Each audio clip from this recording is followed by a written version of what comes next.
Assalamualaikum warahmatullahi wabarakatuh. Shalom dan selamat siang. Perkenalkan, nama saya Nindya Praja Rahadian Widianto, nomor NPP 290981, asal pendaftaran Provinsi Jawa Timur. Di sini saya akan membawakan tentang subjek mata kuliah saya, yaitu perencanaan berbasis hasil dengan mata kuliah administrasi perencanaan pemerintah daerah yang diampu oleh Mem. Dr. Magdalena Wulur. Nah, sebelumnya saya berasal dari Provinsi Jawa Timur, yang mana kita tahu Provinsi Jawa Timur sangat amat memiliki skor pengelolaan keuangan daerah yang sangat bagus dan memiliki program-program yang sangat bagus tentunya yang ada di dalam RPJMD-nya yang terbaru, yaitu RPJMD tahun 2019 dan 2024. Nah, di sini saya ditugaskan oleh Mbak Magdalena untuk membuat atau mereview sedikit dari RPJMD tersebut, utamanya dari skor pengelolaan keuangan daerah pada bagian perencanaan dan penganggaran. Baik, mari kita lihat hasil review saya yang akan saya tampilkan di dalam bentuk PowerPoint. Selamat menyaksikan. Provinsi Jawa Timur memiliki luas sebesar 47.799,75 km persegi dengan letak astronomi 111 derajat sampai 114,4 derajat bujur timur dan 7,12 derajat sampai 8,48 derajat lintang selatan. Memiliki jumlah daerah administrasi yaitu 29 kabupaten, 9 kota, 666 kecamatan, 777 kelurahan, dan 7.724 desa. Hal ini menjadikan Provinsi Jawa Timur sebagai salah satu provinsi terluas di Pulau Jawa. Dalam pelaksanaan pemerintahan Provinsi Jawa Timur, Provinsi Jawa Timur memiliki skor pengelolaan keuangan daerah. Secara umum, Provinsi Jawa Timur mencapai skor 79% dalam bidang pengelolaan keuangan daerah. Sementara itu, 3 kabupaten kota sampel hanya mencapai skor rata-rata sebesar 68,6%. Tetapi ketiga kabupaten kota tersebut telah mencapai skor di atas 60%. Dengan skor terendah diperoleh Kota Batu dan tertinggi Kota Surabaya, yaitu sebesar 63,7% dan 77,5%. Dalam pengelolaan keuangan daerah terdapat 9 bidang, yaitu kerangka peraturan, perencanaan dan penganggaran, pengelolaan kas, pengadaan barang dan jasa, akuntansi dan pelaporan, internal audit, hutang, hibah dan investasi, pengelolaan aset dan audit eksternal. Pada kesempatan ini, kita akan membahas tentang perencanaan dan penganggaran. Bidang perencanaan dan penganggaran diklasifikasikan menjadi 3 subbidang, yaitu adanya perencanaan dan penganggaran multitahun, 2. Target anggaran yang layak berdasarkan proses penyusunan anggaran yang realistis, 3. Adanya sistem pemantauan dan evaluasi partisipatif yang komprehensif dalam proses perencanaan dan penganggaran. Provinsi Jawa Timur memiliki 6 indikator bidang perencanaan yang skornya masih rendah, yaitu 1. Belum dimilikinya dokumen analisis standar belanja, 2. Sudah ada keterlibatan masyarakat dalam pemantauan dan evaluasi kegiatan SKPD walaupun belum optimal. 3. Perbedaan realisasi APBD tahun lalu dengan total belanja APBD yang jumlahnya lebih dari 10%. 4. Rata-rata defisit realisasi anggaran selama 3 tahun terakhir ini melebihi 3% dari PDRB. 5. Proses perencanaan anggaran belum mencakup komponen partisipatif. Dan yang terakhir, perbedaan antara APBD induk dengan APBD Provinsi 2010 melebihi 10%. Bisa dilihat dari grafik ini, pemerintah provinsi menempati posisi 52,9%. Hari ini sangat rendah dibandingkan dengan Kota Surabaya dan Kota Batu, yang mana idealnya sebuah provinsi ini melebihi dari 60%.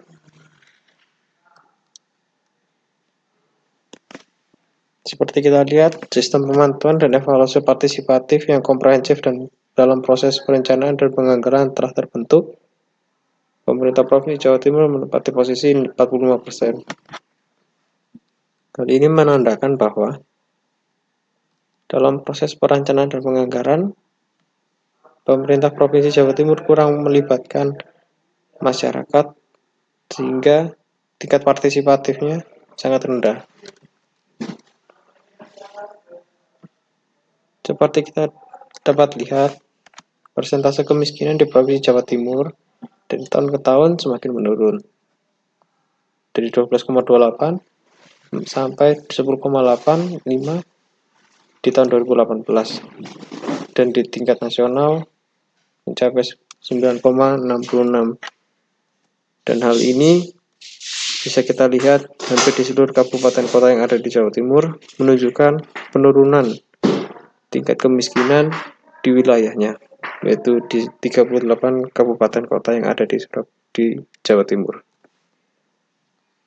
Hal-hal yang menjadi permasalahan yaitu yang pertama adalah pengelolaan keuangan daerah atau PKD di Provinsi Jawa Timur sudah menampakkan hasil yang baik, tapi perlu diadakan peningkatan utamanya di bidang perencanaan dan penganggaran. Kedua, dalam proses perencanaan belum berdasarkan pada hasil. 3. Masih tingginya angka kemiskinan di Provinsi Jawa Timur. Dan yang terakhir, keempat, kurangnya partisipasi dari masyarakat dalam hal perencanaan dan penganggaran. Perencanaan berbasis hasil, menurut saya adalah bagaimana caranya kita bisa dapat mengenali apa yang menjadi permasalahan yang ada di lapangan, dan kita bisa mendapatkan data-data yang ada di lapangan, lalu kita analisa bagaimana cara-cara untuk menanggulangi hal tersebut. Kita buat perencanaannya, kita buat konsepnya, lalu kita aksi atau kita terapkan atau kita eksekusi untuk mendapatkan hasil yang baik. Perencanaan atau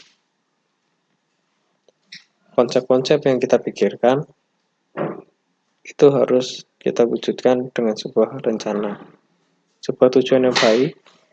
Apabila tidak disertai dengan perencanaan, hanya akan menjadi angan-angan. A goal without a plan is just a waste. Pemerintah Provinsi Jawa Timur memiliki solusinya, yaitu dengan menciptakan sebuah program yaitu Nawa Bakti Satya, yang artinya 9 program bakti. Nawa Bakti Satya merupakan komitmen dan sekaligus rencana aksi untuk mewujudkan visi kepala daerah dan wakil kepala daerah terpilih, yang selanjutnya menjadi visi pembangunan dalam rencana pembangunan jangka menengah daerah RPJMD Provinsi Jawa Timur tahun 2019 sampai 2024, yaitu terwujudnya masyarakat Jawa Timur yang adil, sejahtera, unggul, dan berakhlak dengan tata kelola pemerintahan yang partisipatoris, inklusif melalui kerja bakti bersama dan semangat gotong royong. Dari program pertama yaitu bakti pertama yaitu Jatim Sejahtera. Jatim Sejahtera ini bertujuan untuk mengentaskan kemiskinan menuju keadilan dan kesejahteraan sosial. Kedua yaitu Jatim Kerja, memperluas lapangan pekerjaan dan membangun keunggulan ekonomi. Ketiga, Jatim Cerdas dan Sehat, Jawa Timur cerdas dan sehat, pelayanan dasar yang berkualitas. Keempat yaitu Jatim Akses. Dalam bakti ini, pembangunan infrastruktur pengembangan wilayahnya itu terpadu dan berkeadilan.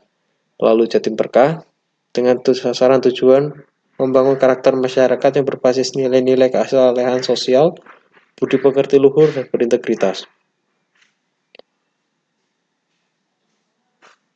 Keenam yaitu Jatim Agro dengan tujuan memajukan sektor pertanian, peternakan, perikanan, kehutanan, perkebunan berbasis kerakyatan. Ketujuh yaitu Jatim Berdaya, yaitu yang tujuannya adalah menciptakan ekonomi kerakyatan dengan basis UMKM, koperasi, MUM desa, dan mendorong pemberdayaan pemerintahan desa. Yang kedelapan, Jatim Amanah, menyelenggarakan pemerintahan yang bersih, efektif, dan anti korupsi dengan menerapkan pemerintahan yang cepat, efektif, tanggap, transparan, dan responsif.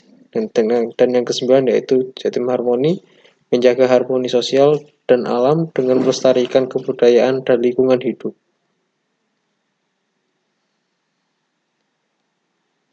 Jika kita amati, dari ke-9 program ini semuanya saling berkaitan, yaitu bagaimana caranya untuk mensejahterakan masyarakat Jawa Timur, mengentaskan masyarakat yang ada dari kemiskinan, dan untuk menurunkan angka kemiskinan secara kumulatif yang ada di dalam daerah Provinsi Jawa Timur. Di dalam program bakti pertama, bakti 1 yaitu Jatim Sejahtera, difokuskan untuk mengatasi persoalan dasar masyarakat yaitu kemiskinan dan permasalahan sosial yang lain. Berupa yang dapat dilakukan yaitu adalah program Keluarga Harapan Plus. Dan yang kedua yaitu adalah peningkatan pemberdayaan kualitas masyarakat, yaitu di Jatim Kerja, yang mendorong masyarakat untuk mencari pekerjaan dan membangun keunggulan ekonomi. Jadi semua masyarakat diusahakan untuk mendapatkan pekerjaan dengan perluasan lapangan pekerjaan oleh pemerintah provinsi. Dan yang ketiga di bidang pendidikan adalah meningkatkan kualitas pendidikan bagi masyarakat dan berkualitas, yaitu dengan prinsip DISTAS, yaitu gratis dan berkualitas.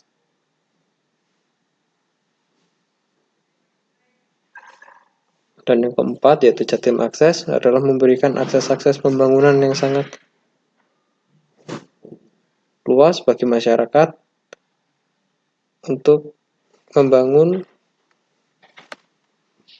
bangunan-bangunan untuk mendukung kegiatan ekonomi yang ada di masyarakat.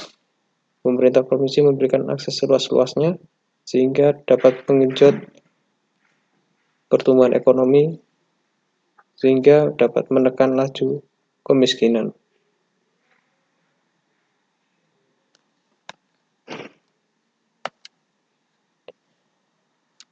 Demikian materi dari saya. Apabila ada kekurangan, kiranya dapat dimaklumi karena materi yang saya dapatkan masih belum terlalu lengkap. Berikut tadi adalah pemaparan materi dari saya. Saya menyadari banyak terdapat kesalahan dalam materi saya, dan maka dari itu saya mohon maaf apabila nanti terdapat kesalahan dalam materi saya, karena dalam hal ini, dalam konteks ini saya juga sedang belajar. Begitu. Saya terbuka terhadap koreksi, dan jangan lupa untuk subscribe dan like di video saya kali ini. Sekian dan terima kasih. Kiranya video saya yang saya bagikan ini boleh menambah wawasan kita semua. See you next time.